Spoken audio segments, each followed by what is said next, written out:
Dit les mamans, que le Seigneur vous bénisse, que le Seigneur soit dans toutes les maisons et que la parole de Dieu soit reçue au nom de Jésus. Nous continuons avec notre thème, marcher avec Dieu. Aujourd'hui, nous allons parler de la manifestation de la vie de Dieu dans la marche quotidienne. Point A. Manifester sa différence avec les gens du monde. Comment manifester notre différence avec les gens du monde? Dans le point 1, nous allons mettre à travers le signe distinctif du chrétien. Le chrétien a des signes qui font voir que ça c'est un chrétien ou non. Maman, toza na bizalelito na ndenge ya kozalela, oyezo l'excès, toza ba Christo, toza ba Christo te. Et à liboso tokoloba boye. Dans Jean 13, 35, la parole de Dieu nous dit ceci. Jésus-Christ a dit, à ceux-ci, tous connaîtront que vous êtes mes disciples, si vous avez de l'amour les uns pour les autres. Alors, il s'agit d'un amour constant, d'un amour vrai vis-à-vis des siens, son conjoint, ses enfants, son prochain. Cet amour est bien présenté dans la Bible. Nous lisons dans 1 Corinthiens 13, 4 à 8, ce que dit la parole. On nous dit ceci dans 1 Corinthiens 13, 4. L'amour est patient, elle est pleine de bonté. L'amour n'est point envieuse, ou la charité ne se vante point, elle ne s'enfle point d'orgueil, elle ne fait rien de malhonnête, elle ne cherche point son intérêt, elle ne s'irrite point, elle ne soupçonne point le mal, elle ne se réjouit point de l'injustice, mais elle se réjouit de la vérité. Elle excuse tout, elle croit tout, elle espère tout, elle supporte tout. La charité ou l'amour ne périt jamais. Les prophéties prendront fin, les langues cesseront, la connaissance disparaîtra. Car nous connaissons en partie et nous prophétisons en partie. Donc nous parlons là de...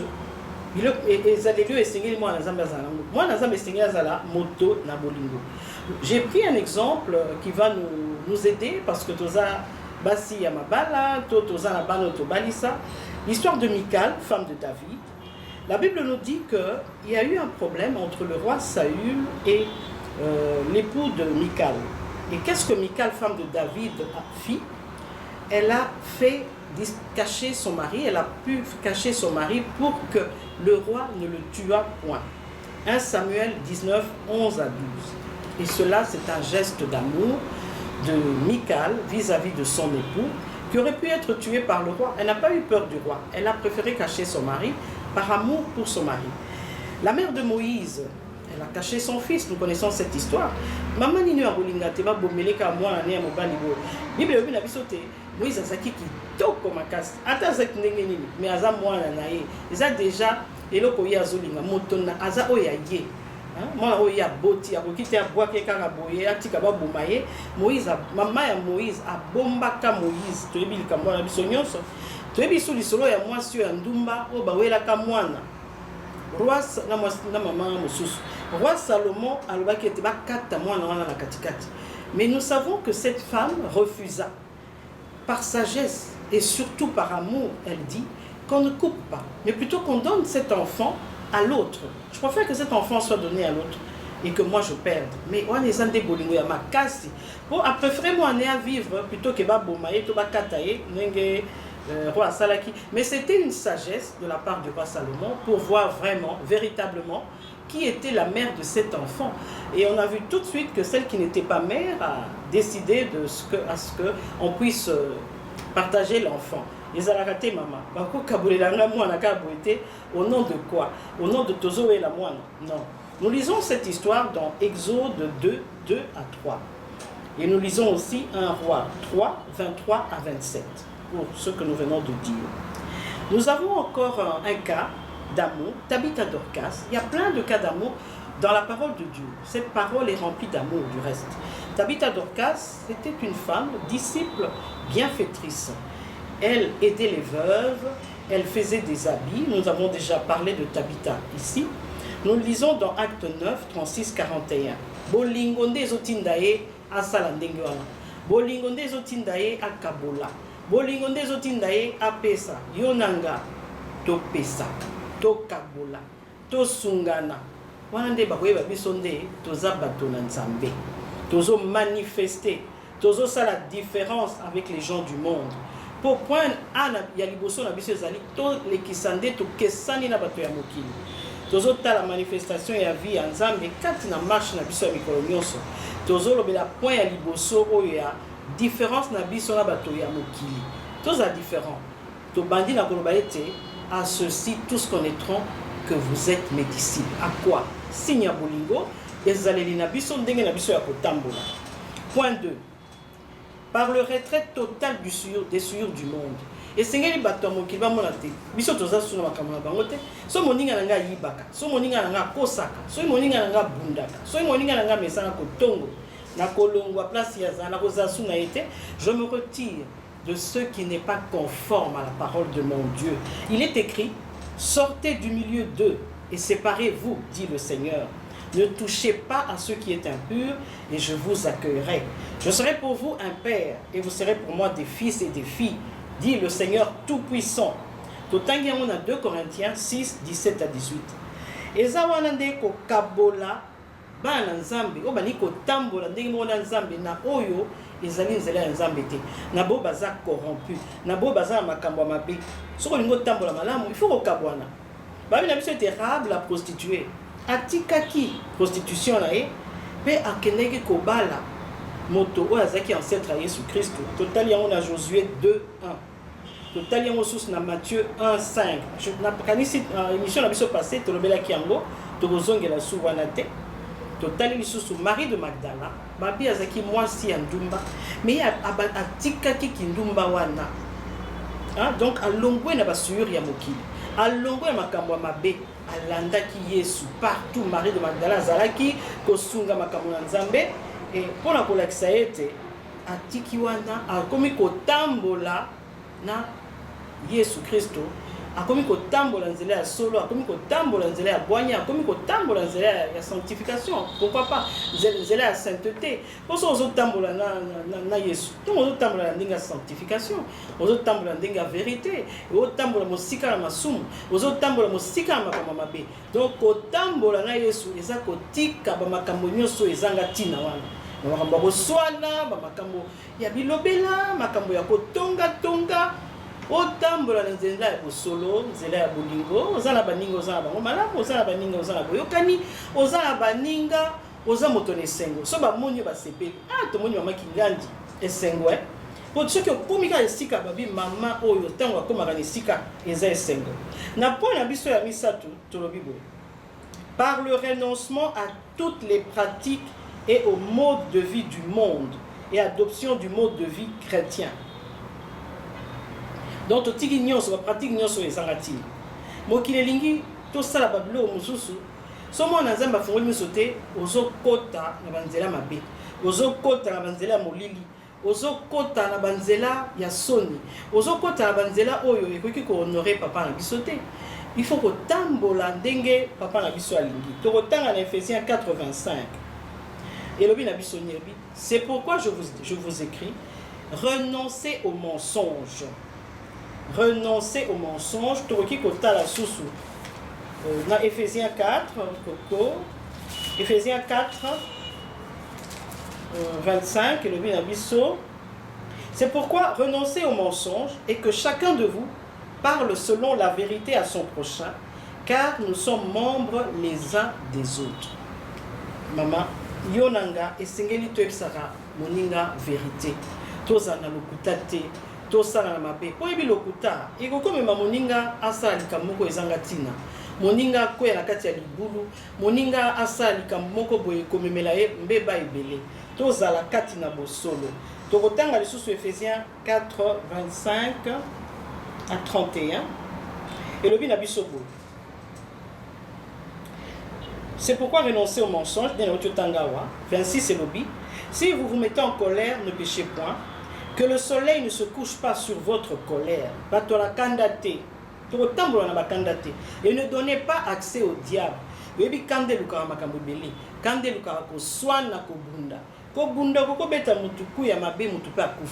Donc, biloko wana eya mabe mingi. Kokosa, lokuta, ba makambo ya ndenge na ndenge kotambola ndenge liloba nzambe elingi te ekomemela makambo ebele ndeko na nga mwasi. Que celui qui dérobait ne dérobe plus, koyiba te, mais plutôt qui travaille en faisant de ses mains ce qui est bien pour avoir de quoi donner à celui qui est dans le besoin. Qu'il ne sorte de votre bouche aucune parole mauvaise, mais s'il y a lieu, quelques bonnes paroles qui servent à l'édification et communiquent une grâce à ceux qui l'entendent. Pour le Bible, Koko Sate, Koyibate, Kolobabilobelate, mais Oyo ekobimana munoko na yo, ezala maloba Oyo, ekopesa baninga mayele ya koyeba nenga kutambola. Poko yiba, ekotambwisa moninga kati na kufa. Bamibi bakomi wapilo, bamibi basuka rabi. Moyi bakosuka bakobeta ye, bakokanga ye, bakosale mabe. Ozo yiba, ozo ba n'importe quoi, eza mabe. Donc, biso tozo linga kotambola, esenge na biso kotambola, lolenge, mukonzi na biso Yesu Kristo azo lekisa biso. Koyiba te, kotonga te, kofinga te. 30 le but n'abissoni. N'attristez pas le Saint-Esprit de Dieu par lequel vous avez été scellés pour le jour de la rédemption. Ndekonanga webita ozo tambola na lokuta, na koyiba, na koyina, na kofinga, na lokuta. Moli mo santu kati na yo ezoyoka mawa mingi. To yekisa mo santu mawa te po ekotika biso. Okotika la pamba, okozala vide, okotambola sa molimo, wana kufa, wana eza kufa. Il faut tozala rempli de l'esprit. Il faut totambola la molimo. Wana toyeba ko tambola lolenge mokonzi na biso Yesu Kristo alingi. P31 lobi na biso que toute amertume, toute animosité, toute colère, toute clameur, toute calomnie et toute espèce de méchanceté disparaissent du milieu de vous. Kanda, koina, makambo ezangatina, ba méchanceté, et longwa, et disparaître, ça veut dire que l'imoa, et disparaître katina biso. Wana Nzambe alingi anote. Mais Nzambe alingi ezani. Mo conseil biso alingi. Soyez bons les uns envers les autres, compatissants, vous pardonnant réciproquement comme Dieu vous a pardonné en Christ. Kotambola malamu nde yangwana, kolinga baninga, to bandeke na bolingo, koyokela baninga mawa, kosunga baninga, kosalisa baninga. Soki oyo yebi koleka kolakisa baninga mezate kotongana kofingana kosalela na mabe, ça c'est pas la volonté de notre Dieu. Nous venons de lire la volonté du Seigneur au travers de sa parole dans Éphésiens 4, à partir du verset 25 au verset 31. Que Dieu nous bénisse chère maman. Qu'est-ce que nous avons encore à dire à nos mamans? Nous voulons partager toujours. Et tout ceci, c'est pour le renouvellement de l'intelligence qui se manifeste par des pensées nouvelles, tournées vers ce qui est vrai, honorable, juste, pur, etc. Romains 12, 2, P. Philippiens 4, 8, Ndé le Belibiso, que renouvellement et makamona biso, il y a ça la manzela ya molimo mo santo. Ceux qui osent tambola na Nzambe, osent tambola molimo, osent renouveler ba pensée na yo, osent un Saint-Esprit, osent renouveler ba pensée pour tambola malam. Mais bon, bazo tambola mabe, bakokite bazala agréable na Nzambe. Moto azotambola mabe mama, akokite azala agréable na Nzambe, akokite atambola elongo na Nzambe, si je peux dire ainsi. Tokotala tostosola ki pona tina mama oyo Safira na mobali na ye. Bible lobi na biso na acte 5 1 à 11 que Safira na Ananias bazaki makambo mabe, basaki bakotaki lokuta makasi. Pe lokuta wana ememelaki bango kufa. Yo kolobanga ke lokuta na kosa ika muke. Mais kokosa ka muke wana ndikolanga ekomemela yo kufa. Ndenge kufa ekotaki na ndako ya Ananias na Safira. Ko lokuta eza ya mukete ya munene tene lokuta eza lokuta. Kokosa eza mabe. Nzambe aboyi likambo wana. Biso to ba yekoli na Yesu soki Yesu aboyi lokuta tokotika lokuta. Point B na biso tolobi nini? Il faut te manifester ba fruit ya esprit kati na marche na biso. Ba fruit ya esprit, to kotala ba fruit esprit ezani. Kati na Galates 5 22. Galates et pesi biso ba fruit ya esprit, ko esengeli na biso ba na Nzambe, to ba kotambola na ngotango nyonso. Soki oza mwana na Nzambe, kotambola na ba fruit ya molimo. Okotambola pamba boyete, okotambola vide te, Okotambola otondisami na ba vie ya molimo. Galates 5:22 elobi na biso boye. Si nous vivons par l'esprit, marchons aussi selon l'esprit. Ne cherchons pas une vaine gloire en nous provoquant les uns les autres, en nous portant envie les uns aux autres. Mais ba fruit yango esprit ezani. Yoka siko. Ba fruit yango oyo singo tambola yango ezani. Na 22 balobi.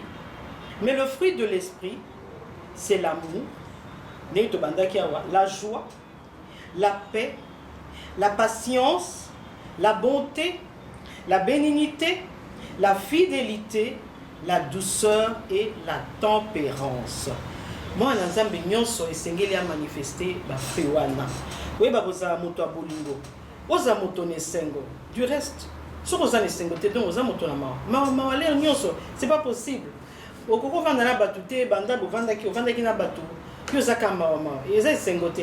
Mais ceux qui maman au commune esika oza nesengo, batu pe ba osepela na yo.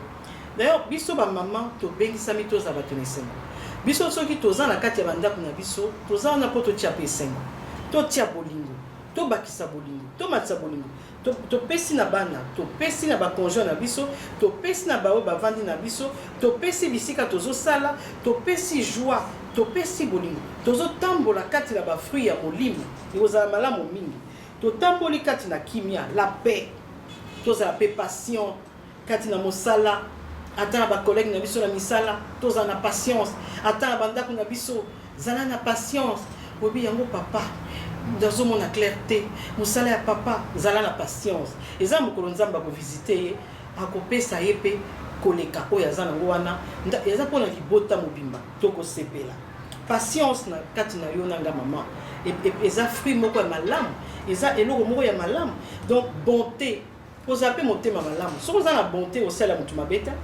Ndeto yoka oh maman na sala ki mobile nebo oh asala ni ebo oh batela ki mutu biloko mabe na biloko pona nini so za motema malamu okosala biloko na te. La bonté est un fruit de l'esprit. So ko ba ebisio balabi maman ya motema mabe c'est kazangi maman ya molimo. Il faut azala maman, il faut s'approcher na Yesu pour maman les ala katina.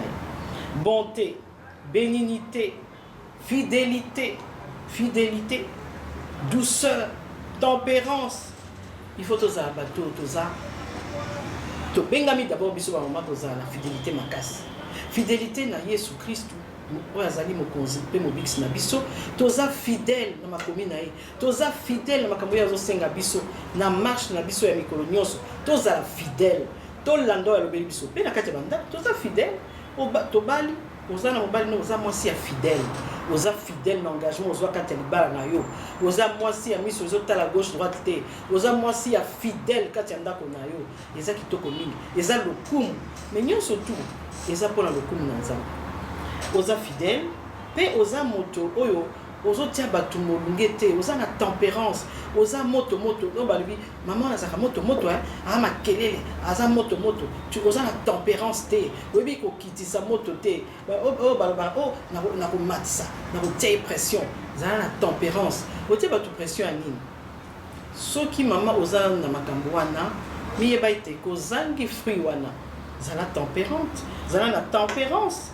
zala na douceur eya na ba fruit wana nyonso tu nebi eto roba ah maman Chantal ozolo bango bokanisi za pe facile so oza mutu en face na yo aza makambo mabe aza kanda ozaki na douceur okompe mutu akanda te soki yo oza mwana na nzambe obiki nazo tambola na nzambe tambola lokola maître na yo Yesu Christ atambolaki apesi biso na nzela molimo santu douceur soki c'est vrai yo za rempli du Saint-Esprit aux la douceur mais ce qu'on moniete on a douceur te senga nzambe oui Seigneur na moi na makambo makasi na katara maloba na katara batu maloba na pesa batu maloba mabe na pesa ba réponse ya makasi na bato na douceur te ata na bana nanga eza ba mama mususu moi na soye vanda ka pembeni na abenga yo ni nyawa yo sa ni nyawa est-ce ba bengi yo mais za moi na yo au contraire l'examen no bolingo yambaye mwana soki mwana amoni ki mama zo yambaye mwana pa akoyeba bolingo du reste bana biso yeba ba bolingo ndenge ni.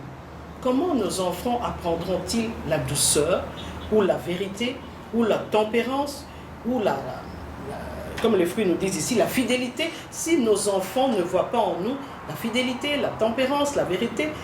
Toutes ces choses, nous les communiquons à nos enfants par notre marche de chaque jour dans nos maisons.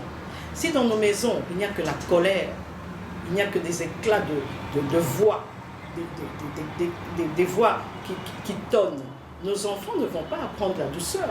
Comment apprendront-ils la douceur?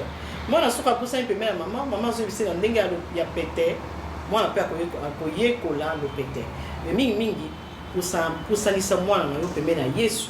Côté à bâtisser dans mon lit, il y a douceur, il y a fidélité, il y a bénignité, il y a tempérance, il y a vérité, surtout au solo. Pour ceux qui ont solo, ils ont été quatre d'accord, ils ont été vérité, ils ont été Yesu. So tous autres tambola tena vérité, donc tous en ayete, tous autres tambola ka bisomoko. To ko le baliso suboye à part ningetolobi pour la Galatie 5:22. Soki olingi otambola penza na mokonzi oyo esengeli na biso toyeba ko se supporter les uns les autres pe toyeba ko la charitable toyeba ko conserver unité ya molimo na ndenge ya kimia totanga ngo na Ephésiens 4 1 jusqu'à 3 rokoko ga levi Ephésiens 4 on a biso nini Ephésiens Galates, Ephésiens 4, 1 à 3 et lobby. Je vous exhorte donc, moi le prisonnier dans le Seigneur, à marcher d'une manière digne de la vocation qui vous a été adressée, en toute humilité et douceur, avec patience, vous supportant les uns les autres avec charité, vous exhorçant de conserver l'unité de l'esprit par le lien de la paix. Il y a un seul corps et un seul esprit, comme vous aussi vous avez été appelés à une seule espérance par votre vocation. Donc, essayez de conserver l'unité, il y a esprit, dans zela il y a kimia, tout le kapinza kimia. Na boye to souligner les sous kami balé, oyo bato oyo baibaki na ko manifester fruit ya esprit makas. To bi na biso to lobeli maman Marie. Maman Marie modèle ya humilité. Malobani ezaki makasi mingi. Po tango mokonzi sengi ba se révéler na ye. Tango mokonzi se révélé par Yalobi, je suis la servante du Seigneur, qui me soit fait selon ta parole. Luc 1, 38. Donc, oui, il y a humilité makas. Donc, il y a Bungi. Il y a Bungi, il y a Bunga, il y a Swamata. Donc, il y a Bunga qui n'a c'est pour dire, Gana Zanani, Yende Azana place Nyos, Yende Motoakelanga, Yende Motebinga Malam, Yende Mokozina Nyos. Asala, ndenge ya moni, ngana koika koloba. Iyo, c'est ça. Tolobela susu fidélité à Marie de Magdala. Na ninga lekisa ki bolingo na ye et pas Yesu Christo. Balobi na biso ete na tongo Marie de Magdala. Et pourtant bazaki belé, ba mamé belé, mais yé lokola zaki différente. Ya wana na kotambola na biso photo to lekisa différence. Na bao ba yebi nzambe te. Na bao ba yebi Yesu te. Nabo bayamba yesute totambola de manière différente. Jean 25 et le Bélibisoni totanga la Jean 25 babi Marie de Magdala tongo ya kendeki na lilita akena lilita ça qui différence ba mususu bazaki soki wapi balali nanu mais Marie de Magdala très tôt matin elle était déjà là à lobby akutani na jardinier wana lobby eza yote mutozi mokonzi nanga Jean 20, au verset 15, il est écrit femme, pourquoi pleures-tu? Alors il y a quand même ces jardiniers à lobby. Seigneur, si c'est toi qui l'as emporté, dis-moi où tu l'as mis et je le prendrai. Il y a lobby, Marie. Il y a lobby, maître. Avec aussi mangate. Alors, tout le monde dit Marie, azakina fidélité wana. Mokonzi oyo atambolaki na ye mokonzi oyo azaki omona oyo azaki kolanda oyo azaki oyoka kufaki mais asukaki wana te Marie asukaki wana te Marie aleti fidélité abi nga na ke tala kaka nake no tala kaka nanu soki ndenge nini to nake no tia moi malasi nake no tala la fidélité